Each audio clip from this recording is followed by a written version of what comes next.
তোমরা যদি সম্মানী লোক হও তবে তোমাদের জানা উচিত। আর এখন একমাত্র এই পতাকাই শিউলি বাহিনীর জন্য সবচেয়ে লজ্জাজনক বিষয়। জেনারেল চ্যান, অনুরোধ করছি আমাদের পতাকা ফিরিয়ে দিন।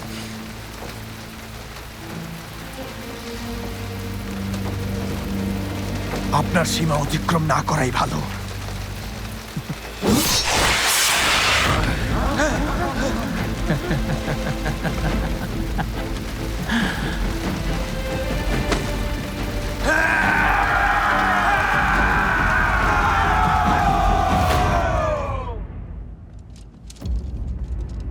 মাই লর্ড, কি হয়েছে? উ সাহেবের অপরাধ কি? কেন ওনাকে আটক করেছেন? উদাওয়া? জি। উনি প্রজাদের শস্যের কর না দেওয়ার উস্কানি দিয়েছেন।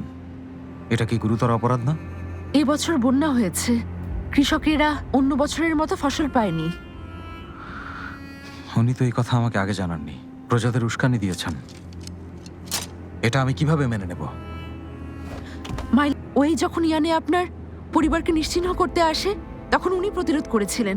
তাছাড়া আপনি যখন চাঙানে বন্দী ছিলেন, উত্তর ইয়ানের অর্থের ঘাটতি মেটাতে উনি শিয়ানিয়ানের ব্যবসায়িক সমিতি প্রতিষ্ঠা করেন, মিত্রদের একত্রিত করতে সমস্ত পরিকল্পনা করেন। উনি যদি না থাকতেন উত্তর ইয়ান অনেক আগেই হারিয়ে যেত। মাই লর্ড, আপনি দয়া করে ওনাকে ক্ষমা করে দিন। তাছাড়া আপনার স্বর্গীয় বাবা চাইবেন না আপনি ওনার এমন একজন